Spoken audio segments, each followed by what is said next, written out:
Hi, I'm Dana, and as an autistic person on the internet, I've been seeing a lot of talk lately about various autistic headcanons and characters that people consider to be autistic. And I've especially been seeing suddenly quite a lot of pushback against that. I have my own autistic headcanons. I don't think they're the most popular ones for the most part. I've done videos, I'll link you to a video or two here now, there you go. I've talked about my headcanons before and characters that I just think are autistic. And I think that it's a really healthy and positive thing to do for a lot of autistic people.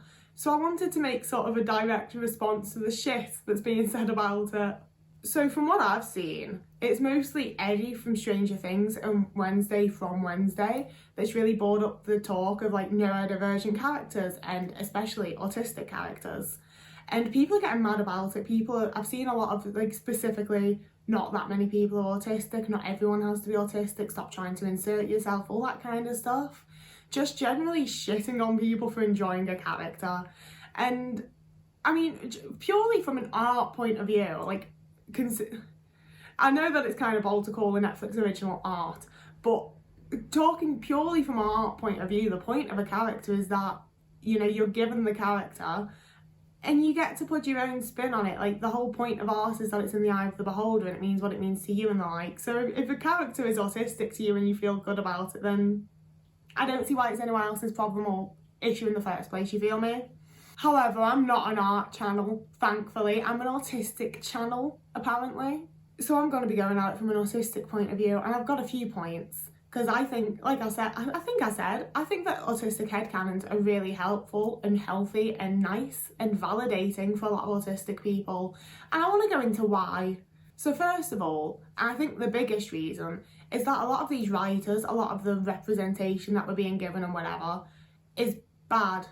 You know, like the most popular autistic character we have is probably Sheldon Cooper. And I've never met an autistic person like that. Like, I'm not saying they're all out there, I'm not saying it's like absolutely not autistic representation, but I am saying that I don't think it's good autistic representation. And I think that the place that they stumble with a lot of the times with autistic characters, not all of them, but a lot of them, is that they're written by holistic people. They're not written by autistic people for the most part. You know, these characters are so often written by holistic people. Obviously, not always. There's some autistic characters that are definitely written by autistic people, and there will be some writers that we don't know are autistic and the like. But as a sweeping statement, I would say that most characters are probably written by holistic, neurotypical people, which is fine.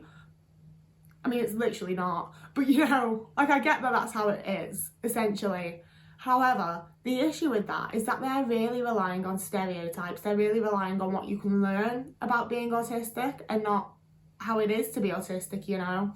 They're basing their representation of autism based on the way that neurotypical people see us, the way that they're seeing us, the way that they are able to understand us.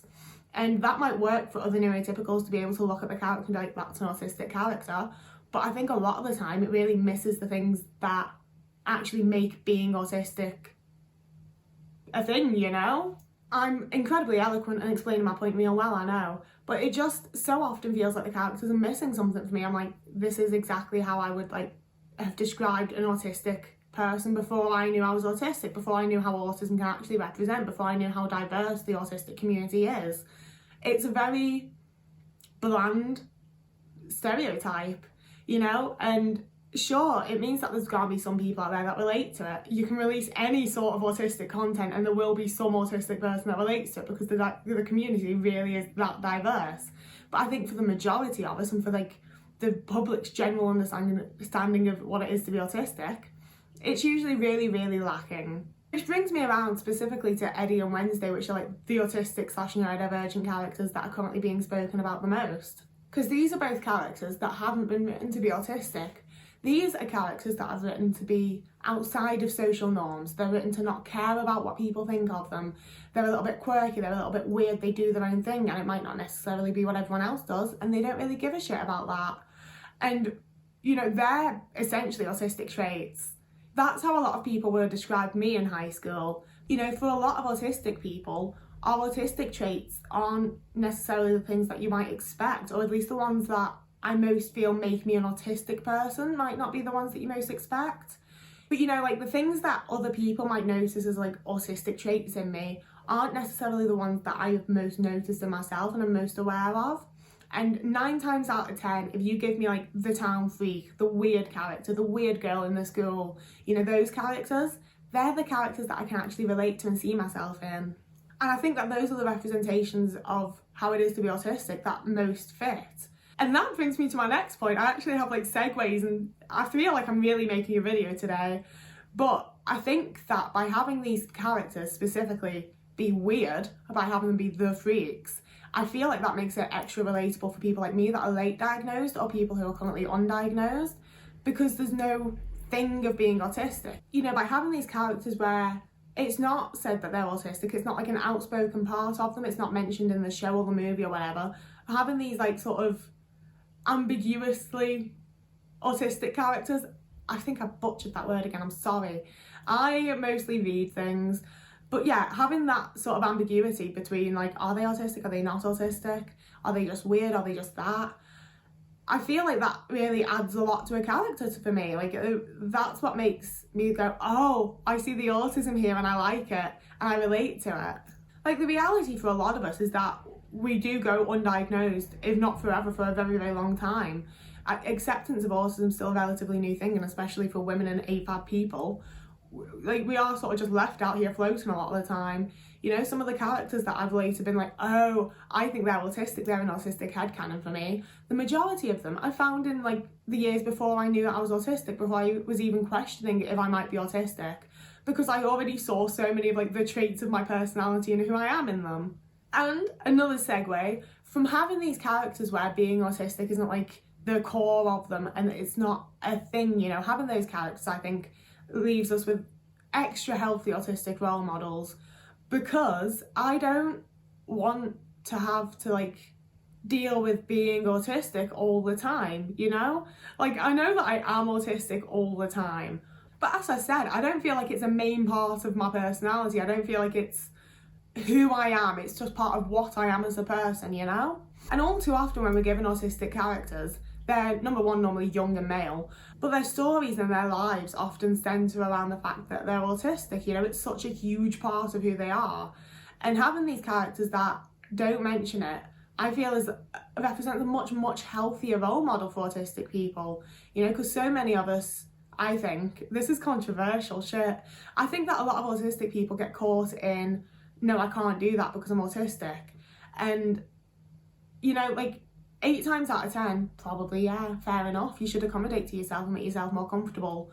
But then there's the times when you could probably give it a go. And there's definitely, like, I'm definitely guilty of it myself. This isn't me, like, trying to point fingers. And there's definitely been times when there's been things that I've needed to do.